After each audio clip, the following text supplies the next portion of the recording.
sebelum Jumat kita sudah selesai.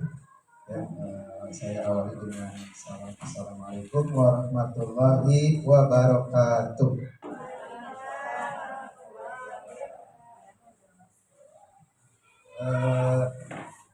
Alhamdulillahirrahmanirrahim.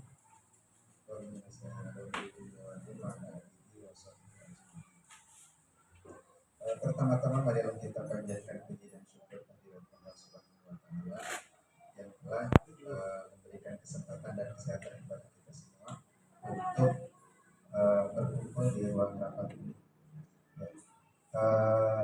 Ada beberapa acara yang akan kita laksanakan untuk hari ini. Untuk yang pertama, marilah kita awali acara ini dengan ucapan basmalah. Ucapan basmalah bersama-sama. Bismillahirrahmanirrahim. Ya. Untuk acara yang kedua, pembacaan ayat suci Al-Quran yang akan dibacakan oleh Ibu Emma. Ya, kepada Bu Emma dipersilakan. Assalamualaikum warahmatullahi wabarakatuh.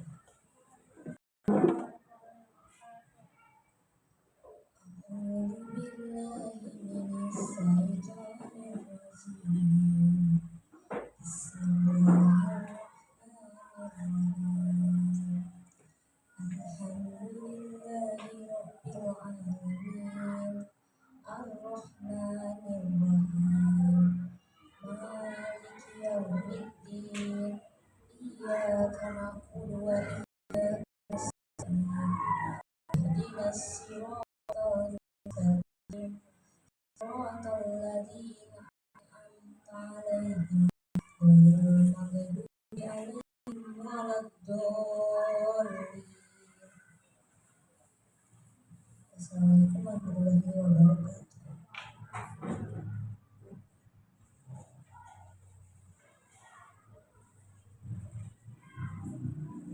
Ya, terima kasih kepada Bu Emma telah membacakan ayat suci Al-Quran.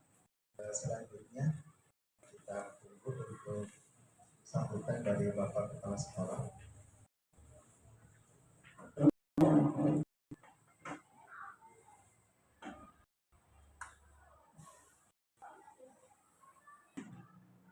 Ya, baik Bapak Ibu semua, kita lanjutkan ke acara selanjutnya, yaitu sambutan dari Bapak Kepala Sekolah kita pada malam ini. Saya persilakan. Satu. Bismillahirrahmanirrahim. Assalamualaikum warahmatullahi wabarakatuh.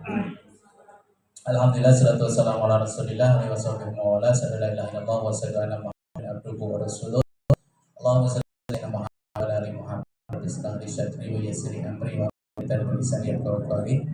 Baik Bapak Ibu semua, alhamdulillah siang kita bisa berkumpul dan ini bagian dari rangkaian salah satu kegiatan kita yaitu in-house training sekaligus program berbagi batik tentang budaya tim ya. Itulah melaksanakan guru waktunya lebih banyak.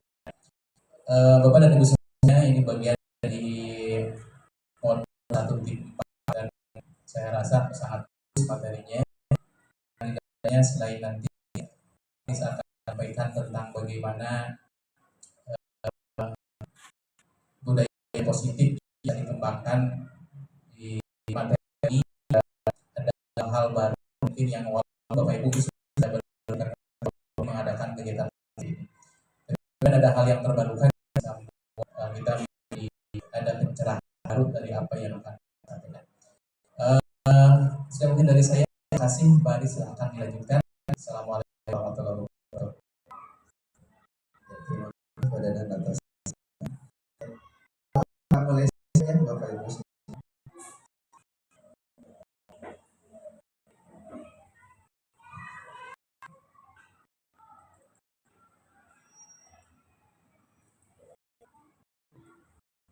Kali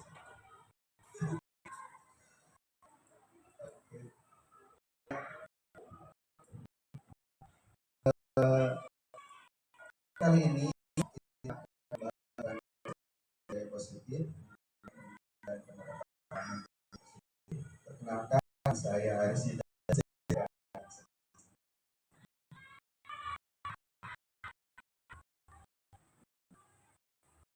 Ya, baik semua. Untuk ini ada beberapa. Yang pertama, mengajar. Yang kedua, yang nilai-nilai logika. Keempat, perilaku manusia. Yang keenam, kontrol guru. Yang ketujuh, keyakinan kelas. Dan yang terakhir yaitu mengenai segitiga. Pastinya kita di sini berhubungan sudah ada beberapa CGP ya, atau sudah menjadi guru penggerak. Ini sudah beberapa kali dibahas dan merupakan hal yang baru gitu ya. Ini sekedar mengingatkan kita kembali ya, untuk permasalahan budaya positif ini. Mudah-mudahan diingatkan kembali kita lebih paham lagi dan lebih bisa untuk mengaplikasikannya dalam pembelajaran dan pengajaran kita di kelas. Ini mengenai pembelajaran dengan paradigma baru merupakan pembelajaran yang dirancang berdasarkan prinsip pembelajaran diferensiasi. Sehingga para tadi belajar sesuai kebutuhan sesuai teori koloni modern terwujudkan.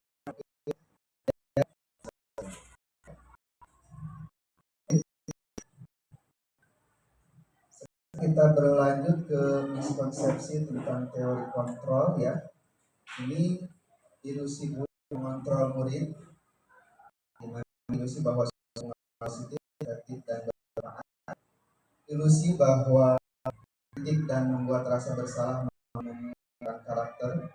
Terus yang ketiga, ilusi bahwa orang dewasa memaksa. Mungkin sebelumnya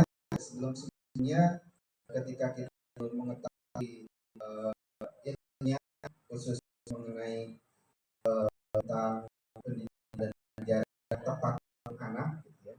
Ya seakan kita sebagai pendidik, kita sebagai guru bisa mengatur terus bisa apa istilahnya cek bahasa Sunda mah dia mengeta-eta gitu ya, tanpa mementingkan gitu ya, mementingkan kebutuhan murid itu sendiri ya, belakangnya atau misalkan evaluasinya dan sebagainya. Nah, pada saat ini ya, ilmu semakin berkembang gitu, sehingga pada saat kita dituntut pendidikan dan pengajaran itu mementingkan murid atau kalau Ki Hajar Dewantara menghamba pada anak, maksudnya bukan berarti disamakan dengan menghamba kepada Allah Subhanahu wa Ta'ala, tidak. Segala yang kita upayakan gitu, baik kata kualitas kita dari segi pelajarannya, dari segi metode dan sebagainya, itu fokus untuk anak, untuk kepentingan anak, untuk kebutuhan anak, untuk kebutuhan anak.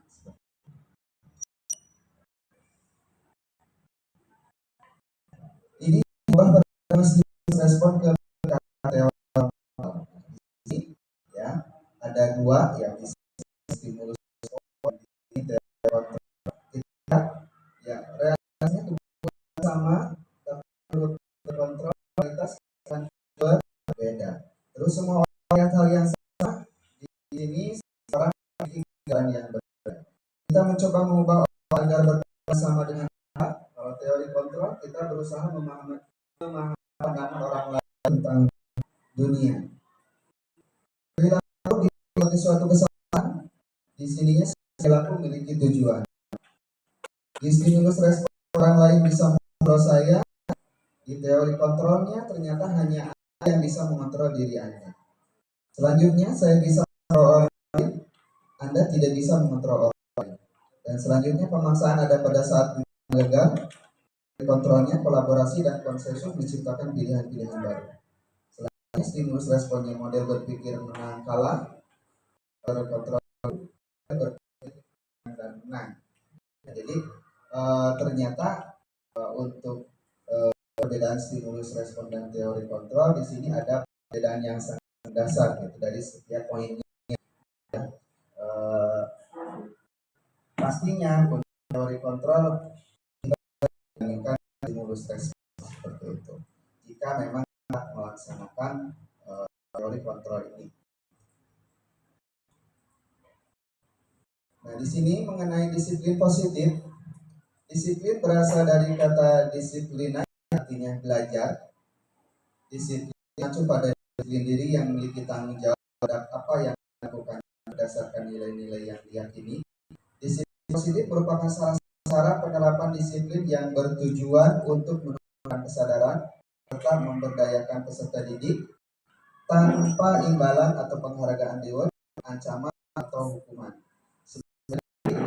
Kita adalah mengatakan peserta didik yang memiliki disiplin diri sehingga mereka berperilaku menuju kepada nilai-nilai kebajikan universal dan memiliki motivasi intrinsik dalam perilaku ke arah yang lebih baik. Jadi alangkah lebih baiknya mengenai masalah disiplin ini bukan karena perintah dari Tuhan, tapi karena adanya motivasi intrinsik atau dorongan dari dalam dirinya, sehingga kalau misalkan anak-anak kita sudah melakukan segala hal itu di dalam diri, maka di mana dia berada, maka dia akan tetap konsisten. Contohnya misalkan mengenai buang sampah lah gitu ya, buang sampah.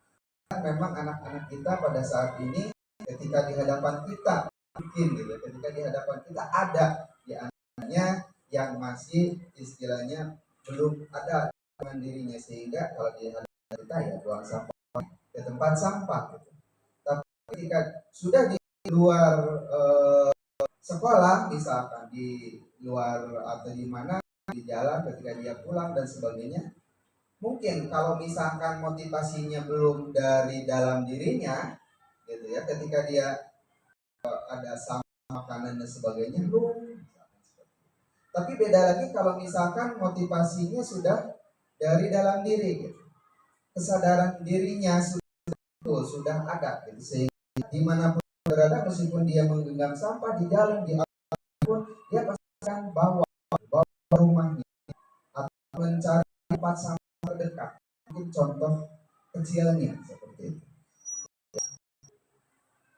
Dan ini sebagai tanggung jawab kita lah pendidik untuk menumbuhkan kesadaran anak-anak kita tersebut, sehingga mengenai masalah disiplin ini, apakah disiplin di kelas atau misalkan di luar kelas atau di rumahnya gitu ya, ya kitalah yang harus mendorong gitu ya, mendorong supaya anak-anak mempunyai.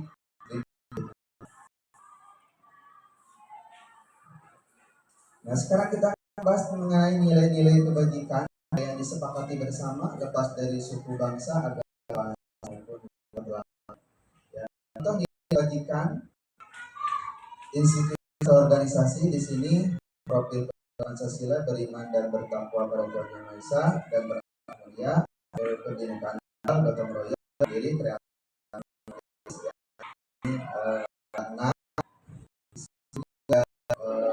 pendidikan yang lain berperan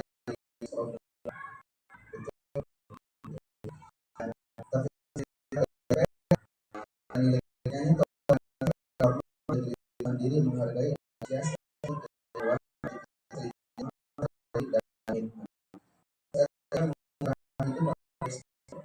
dapat saya lurus benar, aktif, tidak merendahkan yang lain, berikan yang terbaik. Adalah contoh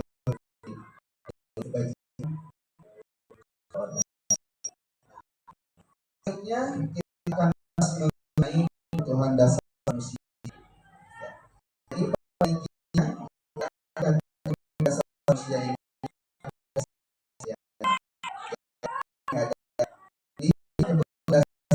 dimana kalau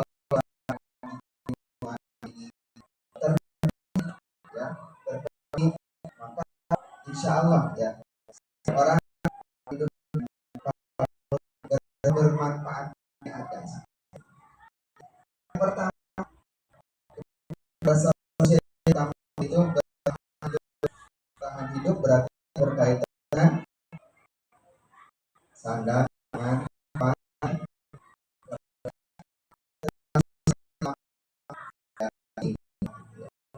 kalau tidak minum meninggal juga, atau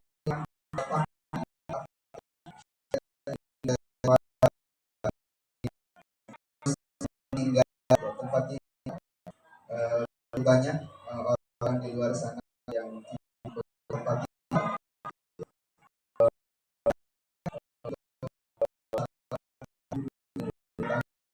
ini berbeda, akan berbeda rentannya dengan memang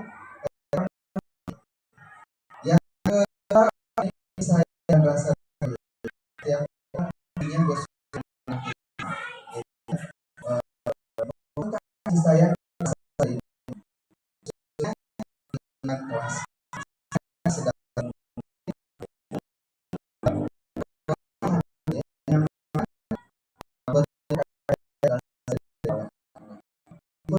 anak ini unik, tidak semua sama, ada yang bagus,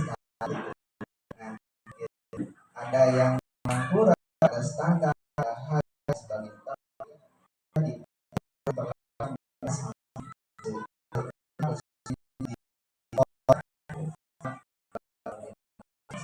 misalkan sudah pulang itu kan sudah menjadi tanggung jawab orang tua.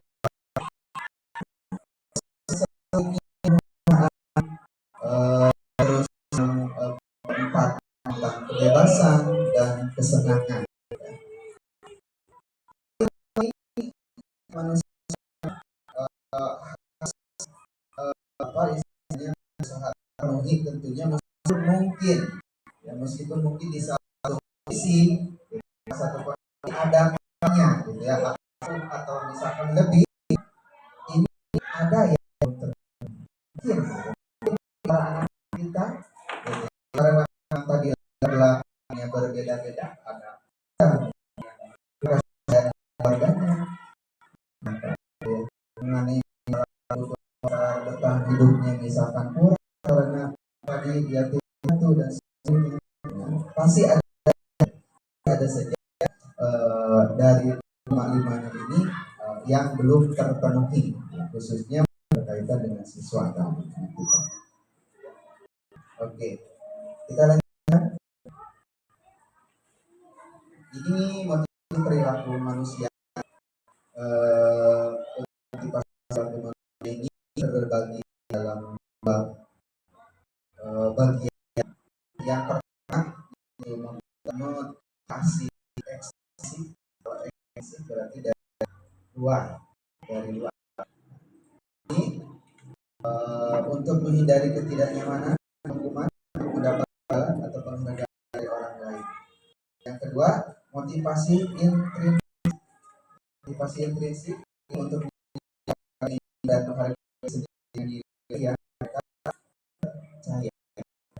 Jadi motivasi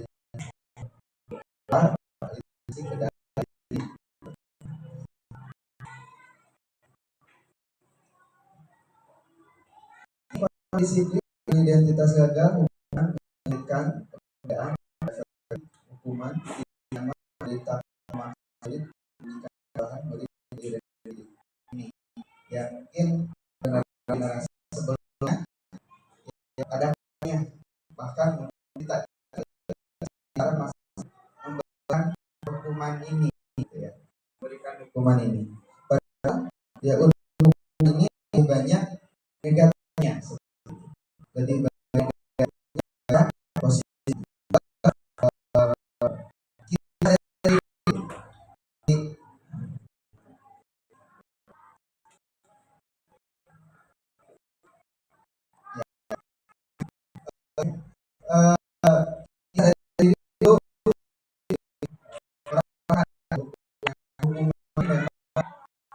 saya teringat sampai sekarang pun ya, ini ketika dulu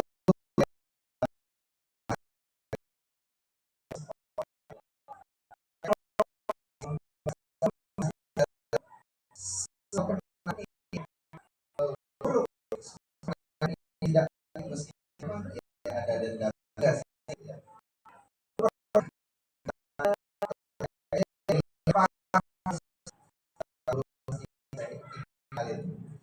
Memang terlupakan gitu. Tidak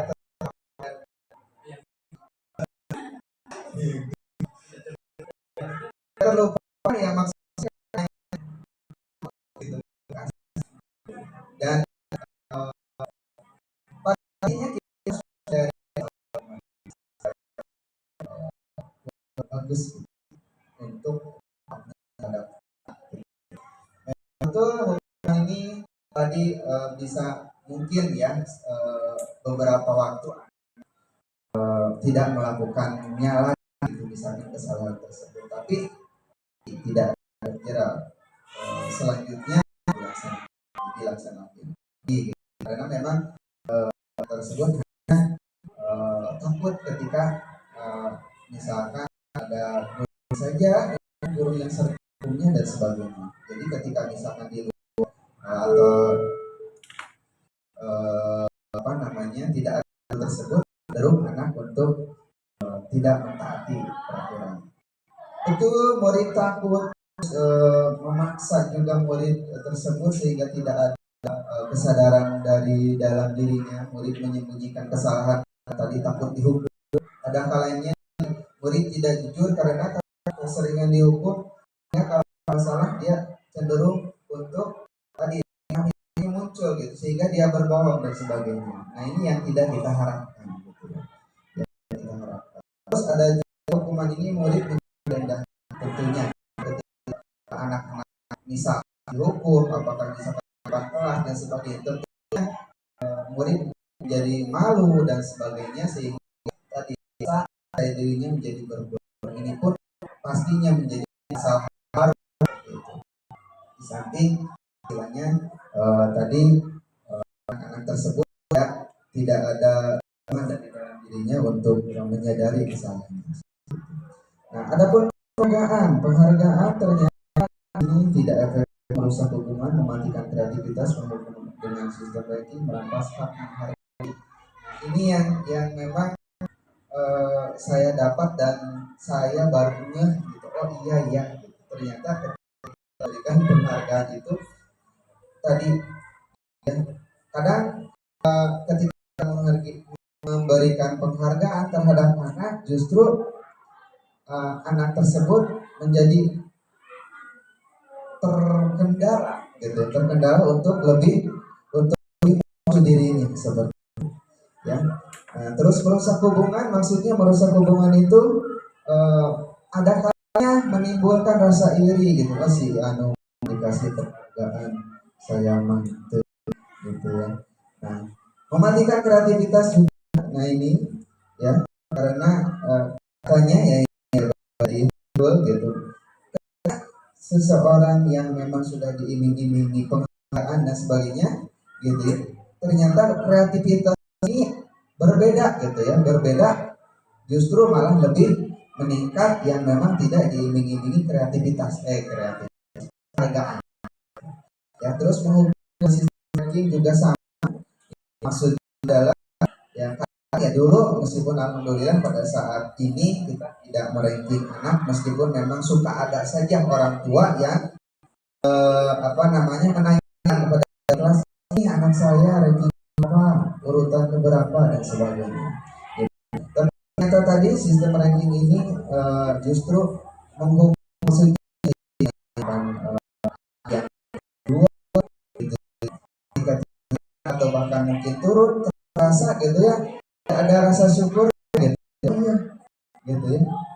Saya tadinya ranking 3 kan jadi ada beban gitu ya, ada beban pada anak tersebut, padahal ranking 3 itu bagus gitu, tapi sebelumnya dia ranking 2 gitu, sehingga apa yang dia lakukan ketika pembelajaran berarti karena masalah ranking ini, maksudnya seperti itu ya.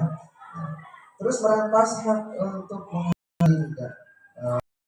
Jadi kita kalanya kalau misalkan sistem ranking ini masih diberlakukan ya tadi kita lebih memperhatikan anak-anak punya ranking gitu ya, misalkan 10 besar dan sebagainya, dan cenderung untuk apa namanya kurang untuk memperhatikan anak-anak yang low misalkan, padahal ya pada saat ini itu sudah tidak berlaku sebab kita tadi ya harus memandang anak ini berdasarkan keunikannya, potensi masing-masing, tidak bisa disamakan antara anak yang satu dengan anak lain, meskipun tadi ada saja anak-anak yang memang multi talenta gitu ya, dia menguasai berbagai hal, atau mapelnya menguasai beberapa hal, nilai-nilainya bagus gitu dan sebagainya gitu ya. Tapi tetap gitu ya, tetap kita harus memperlakukan anak ini secara adil gitu ya, memperlakukan anak ini meskipun memang tadi masih ada kekurangannya dan sebagainya. Itulah tanggung jawab kita selaku pendidik. Konsep disiplin dengan identitas sukses, ya, konsekuensi restitusi. Ya, di sini penguatan jangka pendek perlu monitoring berkelanjutan, stimulus respon, murid menghormati peraturan, kehilangan waktu untuk mengurangi kesalahan.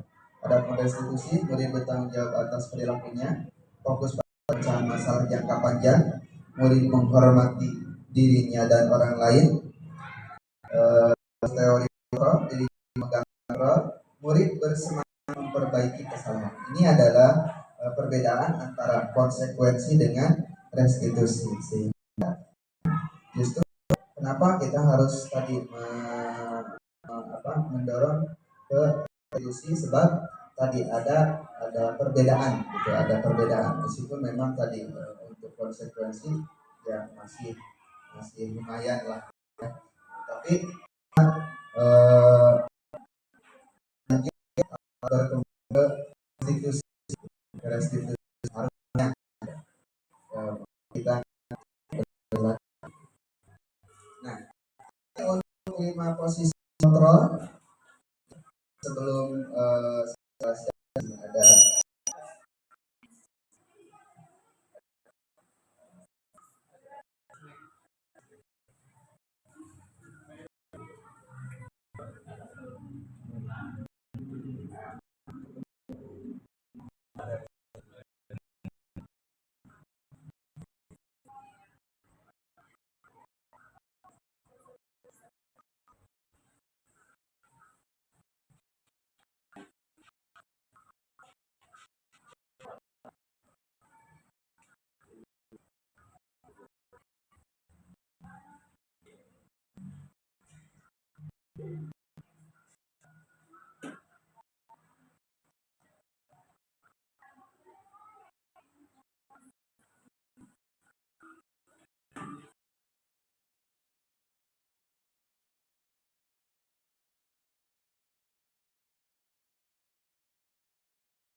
Salam bahagia Ibu dan Bapak guru hebat. Dalam penerapan disiplin positif restitusi, salah satu program yang dikembangkan adalah 5 posisi kontrol. 5 posisi kontrol dalam restitusi adalah proses perjalanan seorang pendidik agar dapat mengenali dirinya. Pada video kali ini, kita akan membahas tentang 5 posisi kontrol yang dikembangkan oleh Diane Gosson dan contoh penerapannya.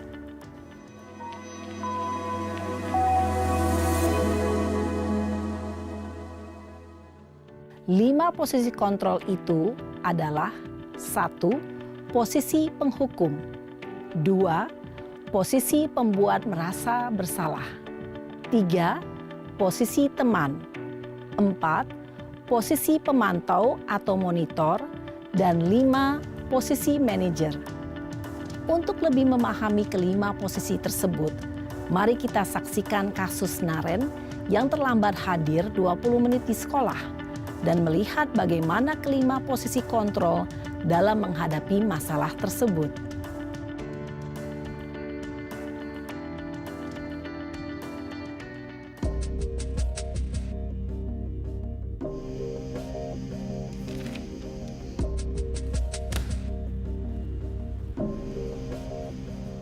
Naren! Sini kamu! Selamat pagi, Bu.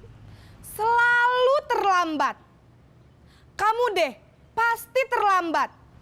Maaf, Bu. Saya... Apa? Apa coba? Alasan kamu apa lagi? Kapan sih kamu tidak terlambat? Malas sekali ya kamu jadi anak. Saya... Dasar pemalas. Gak kapok-kapok sih kamu. Sudah berapa kali terlambat? Sana, kamu keliling lapangan basket 2 kali. Kenapa saya harus keliling lapangan basket, Bu? Kenapa? Kamu mau lawan ibu? Berani-beraninya jawab. Sudah terlambat, masih berani jawab pula. Sekarang, keliling lapangan basket 5 kali sekalian. Biar kapok. Cepat. Pergi sana ke lapangan basket. Posisi penghukum biasanya berbicara dengan nada tinggi, menghardik, menunjuk-nunjuk, menyakiti, dan menyindir. Hukuman bisa berupa fisik maupun psikis. Ibu dan bapak guru hebat. Dampak yang terjadi pada murid ketika guru berada pada posisi penghukum adalah murid cenderung akan memberontak, bahkan menyimpan dendam.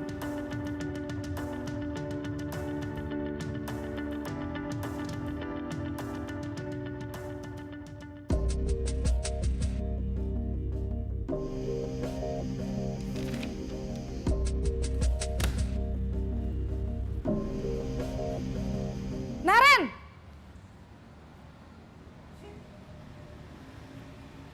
Selamat pagi, Bu. Naren. Kamu kenapa terlambat lagi, Nak? Ya Tuhan, Naren. Kamu senang ya bikin ibu susah ya? Kalau kamu terlambat lagi, nanti ibu yang ditegur bapak kepala sekolah, Nak. Disangka ibu tidak bisa membina kamu. Duh, gimana ini? Maaf, Bu. Duh, Gusti Naren. Kamu suka ya kalau ibu ditegur bapak kepala sekolah? Terus, sekarang ibu harus tulis apa ini di buku absen? Ini kamu sudah sering terlambat loh. Ibu harus apa coba? Maaf, Bu. Maaf sekali. Ya sudah, lain kali jangan bikin ibu susah lagi ya, Nak ya. Ibu tidak akan kuat lagi kalau kamu begini terus. Bisa jantungan kalau ibu ditegur bapak kepala sekolah. Sana cepat ke kelas. Maaf ya, Bu. Maaf sekali. Posisi pembuat rasa bersalah berbicara dengan nada tenang, cenderung lembut. Namun kata-kata yang diutarakan membuat murid merasa menjadi orang yang gagal. Memandang buruk dirinya sendiri, merasa tidak berharga, dan tidak sanggup membahagiakan orang lain. Ketika guru mengambil posisi pembuat rasa bersalah, murid akan menganggap dirinya yang bersalah dan ia akan menyimpan emosi negatif tersebut di dalam dirinya.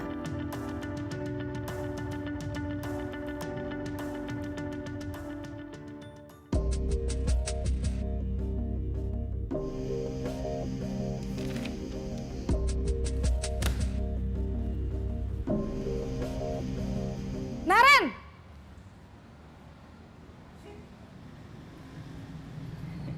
Selamat pagi, Bu. Wah, sudah jam berapa ini, Nak? Terlambat lagi ya, sayang. Iya, Bu. Habis ibu saya lupa bangunkan saya, Bu. Kamu malah menyalahkan ibu kamu. Kamu bukannya anak yang larinya paling kenceng. Kok terlambat sih? Iya, Bu. Saya memang terlambat bangun tadi. Jadi, biarpun saya lari kencang, tetap gak kekejar, Bu. Ya sudah sana, nanti lain kali larinya lebih kenceng lagi ya. Biar gak terlambat lagi. bikin seneng ibu demi ibu. Bisa kan? Bisa lah, Bu. Ya sudah, sana masuk kelas. Ibu beresin urusan absen kamu. Kamu ini ada-ada saja. Dalam posisi teman, guru berbicara dengan nada suara ramah, akrab, cenderung bersenda gurau untuk menjaga suasana tetap santai. Murid akan merasa senang, aman, dan akrab dengan guru. Identitas yang tercipta adalah identitas sukses atau berhasil. Namun, perlu diingat, karena ini masih dorongan eksternal, maka ada faktor ketergantungan dari murid kepada orang tertentu. Di sini guru absennya, sehingga di lain waktu murid bisa berperilaku baik, namun hanya kepada orang-orang tertentu saja.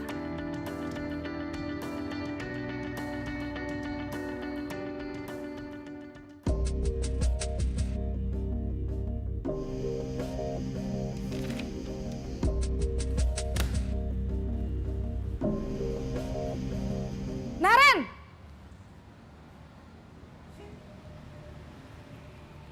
Selamat pagi, Bu. Naren, apa peraturan sekolah kita tentang jam berapa kita harus masuk sekolah, nak?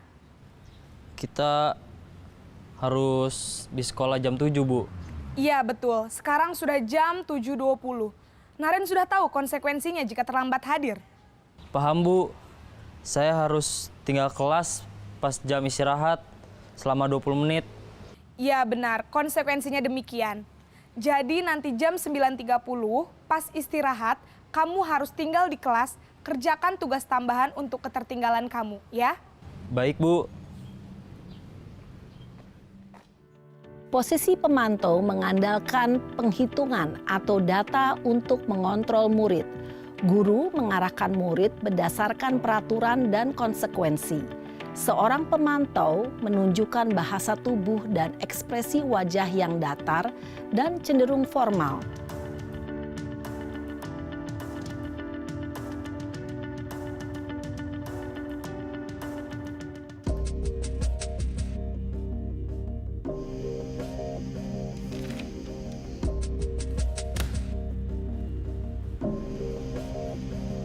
Naren!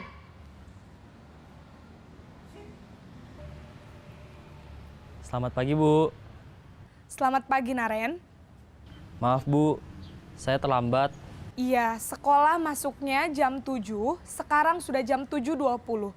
Jadi sekarang bagaimana ini, Naren? Maaf, Bu. Saya lupa setel alarm saya semalam. Baiklah, menurut kamu, keyakinan sekolah yang mana yang perlu kamu tingkatkan? Menghargai diri sendiri dan orang lain mungkin ya, Bu. Setuju. Jadi, apakah Naren meyakini prinsip saling menghormati tersebut? Iya, Bu. Saya meyakininya. Apakah Naren bersedia memperbaiki masalah keterlambatan ini? Bersedia, Bu. Bagaimana kamu akan perbaiki masalah keterlambatan ini? Saya akan coba untuk tidak lupa menyetel alarm saya, Bu. Baik, kalau Naren lupa menyetel alarm di rumah, ada orang yang kira-kira bisa bantu mengingatkan tidak? Ada, Bu. Kakak saya, Kak Ema. Ada lagi selain Kak Ema? Selain Kak Ema, ada ibu saya. Baik, jadi yang mengingatkan Naren adalah Kak Ema dan ibu kamu ya? Kira-kira akan mulai setel alarm kapan nih, Naren? Setelah pulang sekolah, akan segera saya lakukan.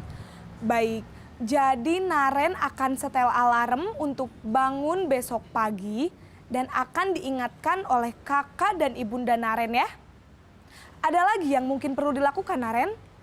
Agar tidak terlambat bangun lagi. Tidak ada, Bu. Baik, Naren. Terima kasih untuk kerjasama kamu. Sekarang kamu perlu kembali ke kelas untuk belajar. Baik, Bu. Terima kasih. Posisi manajer adalah posisi kontrol yang disarankan untuk membimbing murid memiliki sikap disiplin yang positif, yaitu murid yang mandiri, bertanggung jawab, dan dapat memecahkan masalah. Tujuan dari posisi ini adalah agar murid dapat berefleksi atas tindakannya. Guru akan dengan tulus memberikan pertanyaan-pertanyaan bermakna, sehingga membuat murid dapat belajar dari kesalahannya dan mencari sebuah solusi untuk menyelesaikannya. Ibu dan Bapak guru hebat, setelah mengamati adegan kelima posisi kontrol tadi, kira-kira posisi mana yang paling ideal? Posisi mana yang dapat menunjang motivasi intrinsik murid? Ya, tentu posisi manajer. Posisi ini memang posisi ideal yang ingin dituju setiap pendidik.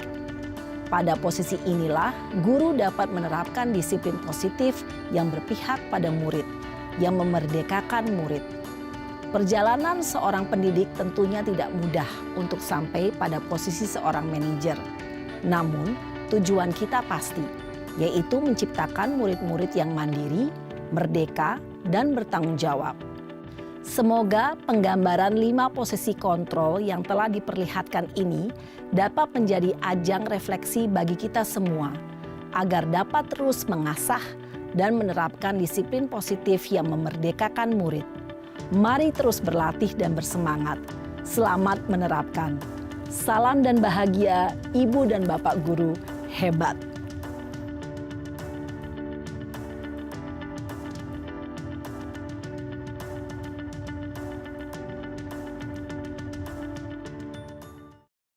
Kita akan saja materinya. Ada satu contoh, di sini siswa atribut penghubung langsung bukan hukum normal pada dasar yang gitu ya. Nah, penghubung. Nah, terus untuk membuat rasa bersalah, berapa kali harus kamu untuk atribut ketika upacara selalu mengecewakan ini membuat rasa bersalah. Terus untuk yang selanjutnya di teman, di aturan tolong bantu ibu bapak ya, hari ini sudah apa-apa, lain kali jangan sampai seperti ini lagi ya. Nah, ini di teman ya, dekat lagi ke anak gitu. Terus pemantau di sini sudah melanggar peraturan sekolah. Kamu tahu konsekuensinya, upacara kamu atributnya ke dan diulangi lagi. Nah, di posisi ya ada penyebutan peraturan, terus ada penyebutan konsekuensi. Nah, ini di posisi teman. Ada di posisi kelima yaitu manajer. Kamu tahu bahanmu, kira-kira bagaimana kamu memperbaiki bahanmu. Jadi di sini kita sebagai pendidik mendorong dan mendorong anaklah ya, anaklah yang istilahnya menyadari gitu ya, menyebutkan kesalahannya, terus istilahnya solusinya pun dia sendiri yang mengemukakan. Jadi guru hanya fasilitasi, hanya apa namanya ya, gitu ya. Intinya ya, semua posisi kontrol ini selain penghukum mungkin ada kalanya berguna bagi gitu, tapi kita berusaha untuk berada di posisi manajer ya, meskipun memang mungkin ada tidak keras ya, ada rasa posisi membuat tangkoi mempakan tangan, karena itulah kunci pertama untuk mengubah diri kita sendiri gitu ya, bukan mengubah orang lain. Karena tidak ada orang yang bisa mengubah orang lain. Ada juga orang yang membantu orang lain untuk berubah. Kalau untuk berubah itu harus oleh diri sendiri. Makanya konsepnya mengepalkan tangan. Kalau kita ingin mengepalkan tangan sekuat-kuatnya, ketika orang lain suruh membukanya, sulit untuk membukanya. Coba aja Budesi pakan dengan kuat, suruh Bu Winda membukanya, susah itu. Gitu. Tapi kalau Budesinya mau membuka, kan mudah sekali. Tinggal gitu kamu udah membuka gitu. Artinya kalau kita ingin berubah, maka kitalah yang menentukan untuk berubah atau tidak. Begitu maksudnya gitu. Jadi kalau Bapak Ibu ingin berubah, lebih baik dan sebagainya, itu jangan berharap pada orang lain. Tapi berharaplah pada diri sendiri, karena yang bisa mengubah kita adalah diri kita. Karena ketika berharap pada orang siapapun, sedikit saja berharap itu akan menjadi sumber datangnya kekecewaan. Maka yang paling besar adalah berharap pada diri sendiri. Gitu. Makanya ini keren, ini termasuk di materi kurikulum Merdeka yang pertama dipelajari tentang grow mindset dan fixed mindset. Grow mindset, peak mindset itu pun sama konsep tentang bagaimana kita mengubah diri kita diawali dari kemauan kita sendiri. Ini akan sangat nyambung dengan sebuah keterangan serupa hadis apa ayat ya, bahwa ayat ya kalau nggak salah, bahwa layu kalifullahu nafsan bila wus'aha maka sabat, walahi maka sabat, itu enggak ya? Seseorang tidak, Allah tidak akan mengubah nasib seseorang kecuali dia sendiri yang mengubahnya begitu. Jadi itu nyambung banget dengan konsep. Warahmatullahi wabarakatuh. Saya Eka Suryani, guru kelas 3 SDN Pelita Karya. Saya adalah rekan kerja dari Bapak Aris Hidayat selaku CGP Angkatan 11. Setelah mengikuti kegiatan desminasi dari Bapak Aris, alhamdulillah saya pribadi beserta teman-teman lebih mengetahui dan lebih paham apa itu budaya positif. Kemudian kita juga mampu dan paham bagaimana cara menangani permasalahan-permasalahan yang ada di sekolah dengan menggunakan segitiga restitusi. Semangat terus untuk Bapak Aris, tetap berbagi praktik baik kepada kami. Semoga lulus di CGP Angkatan 11 ini. Assalamualaikum warahmatullahi wabarakatuh. Assalamualaikum warahmatullahi wabarakatuh. Perkenalkan, nama saya Desi Nuraini, rekan kerja dari Pak Aris Hidayat SPD. Setelah mengikuti kegiatan budaya positif yang telah dipaparkan oleh Pak Aris, tentu saja itu menjadi tambahan wawasan untuk saya pribadi. Terlebih berkaitan dengan bagaimana cara kita memanage anak-anak, yang tadi ada 5 posisi kontrol guru dan lain sebagainya. Mudah-mudahan dengan pemaparan yang telah diberikan oleh Pak Aris itu menjadi bahan yang sangat baik untuk kami para guru dalam memperbaiki tatanan di kelasnya masing-masing. Kemudian saya sampaikan mudah-mudahan Pak Aris lulus, semangat. Mudah-mudahan untuk selanjutnya masih banyak hal yang akan Pak Aris sampaikan untuk kami. Terima kasih. Wassalamualaikum warahmatullahi wabarakatuh.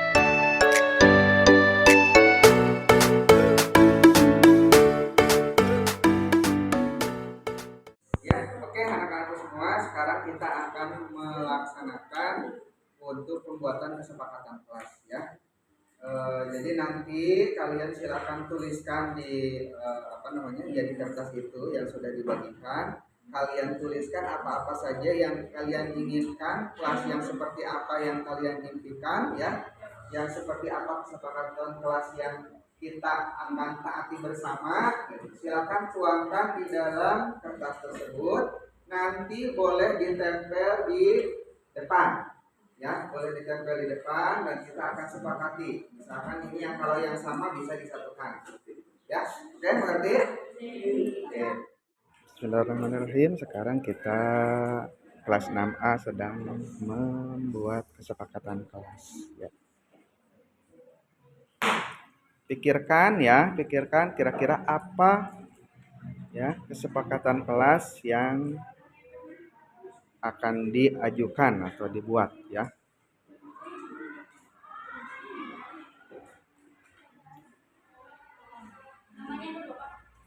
Untuk nama tidak usah, langsung saja ya. Langsung saja ajuan kesepakatan kelasnya apa.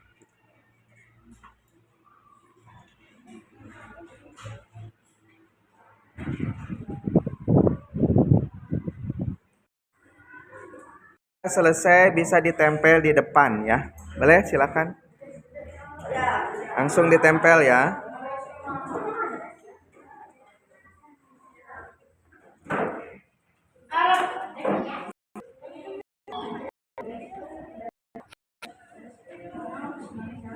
Ayo, silakan.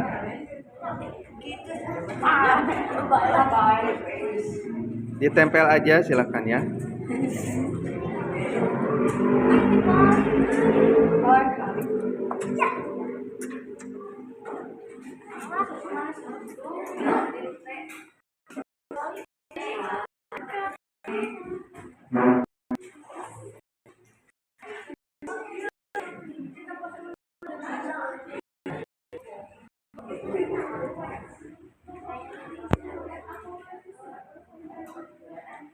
Ada lagi?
nama saya Aris Hidayat.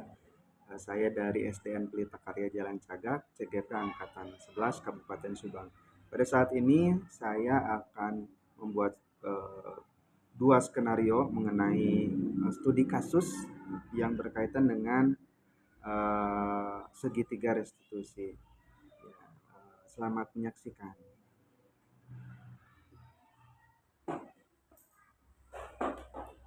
Iya, Sipa, apa kabarnya? Sipa tahu nggak kenapa Bapak panggil ke sini? Ya, begini ya, Sipa. Bapak dapat laporan dari Bu ya, bahwa ketika belajar bahasa Inggris, Sipa kurang fokus, terus malah tidur-tiduran, males-malesan. Ini gitu. Benar nggak, Sipa? Nah, oke. Sebenarnya setiap orang itu pasti melakukan kesalahan, termasuk Bapak ya. Bapak juga pernah melakukan kesalahan, bahkan semuanya juga pernah melakukan kesalahan. Tapi kita tentunya harus memperbaiki kesalahan kita, benar nggak? Nah, oke. Sebelumnya Bapak ingin tanya dulu. Nah, alasan Sipa kenapa melakukan hal tersebut ketika pembelajaran bahasa Inggris? Oh, tidak suka belajar bahasa Inggris. Kenapa nggak suka? Gurunya kurang asik. Terus ada lagi alasannya? Tidak ada. Oke. Tapi kira-kira kalau misalkan ini ya, kalau misalkan belajarnya dikemas lebih menarik lagi, lebih asik lagi, kira-kira sih Pak mau nggak belajar bahasa Inggris? Iya, bagus.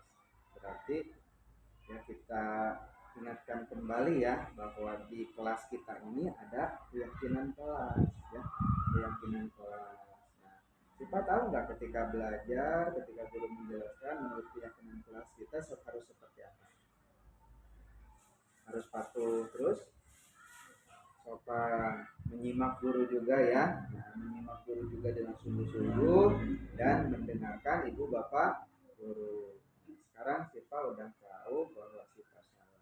Nah, terus kira-kira nih kalau misalkan kedepannya apakah Sipa akan melakukan kesalahan yang sama seperti tadi ketika belajar bahasa Inggris? Tidak. Ya, mudah-mudahan kejadian ini bisa menjadi pembelajaran buat Sipa ya, bahwa seperti apapun Bapak Ibu guru mengajar, tetap Sipa harus patuh dan mengikuti pembelajaran dengan betul ya, benar, harus menyimak Bapak Ibu guru. Seperti itu.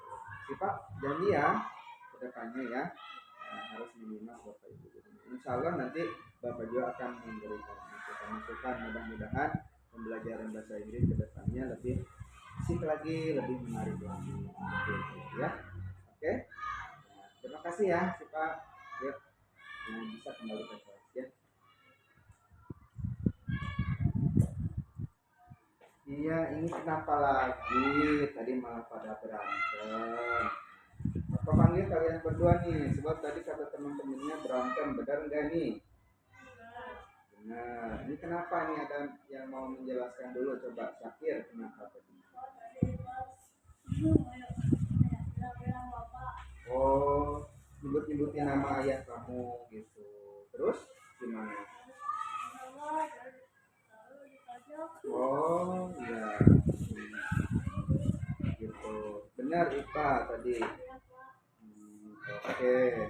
Nah, sekarang Bapak manggil kalian berdua ke sini tentunya ingin menyelesaikan masalah kalian ya. Sebab ya tidak enak juga kan kita sekelas malah berantem ya. Nah, jadi tidak nyaman kalau misalkan kalian masih balet-baletan ya, atau permasalahannya belum diselesaikan. Sebenarnya Bapak tidak akan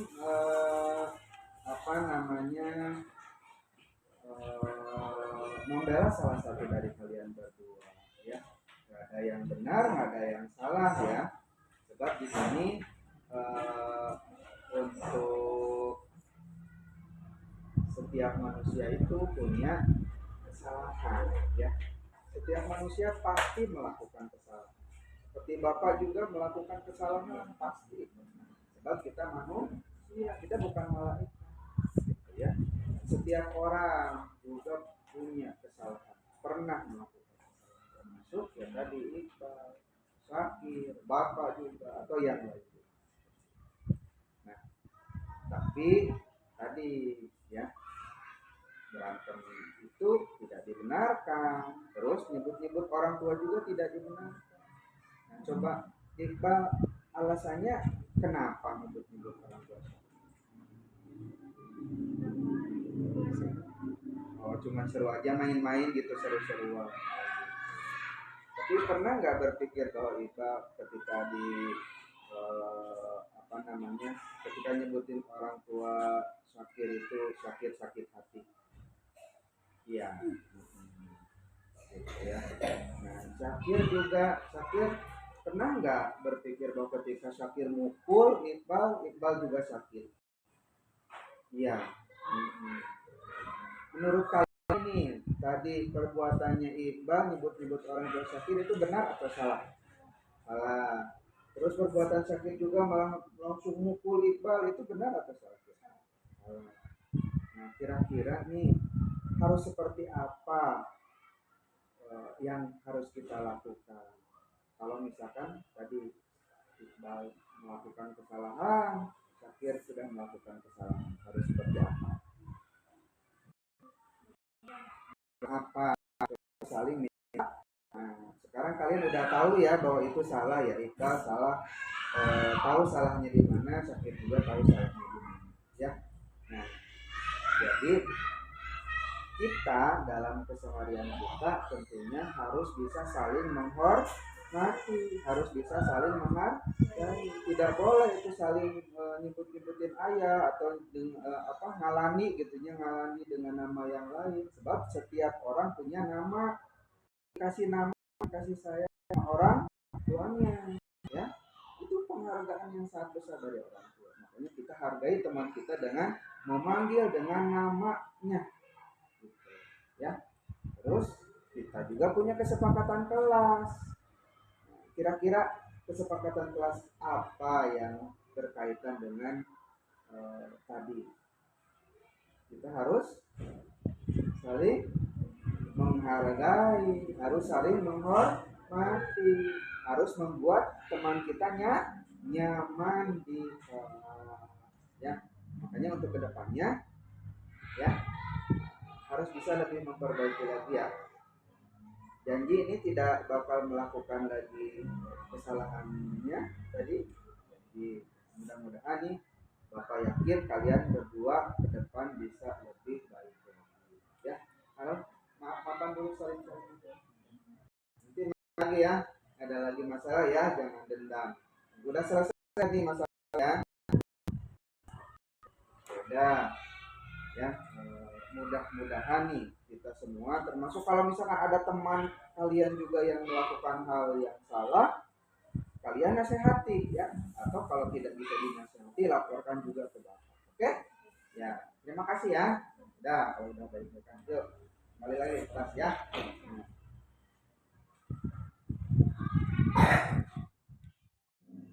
Oke, ini pada kenapa lagi? Ini ada laporan ke Bapak, katanya kalian di kelas balik-balik. Ini kenapa ini kalian berdua nih? Ini Pak, jawabannya ngambil pensil aku, nggak bilang.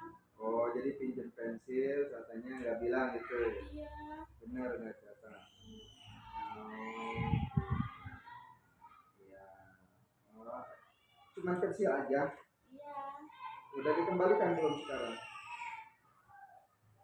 Belum, benar? Aduh, kenapa nih?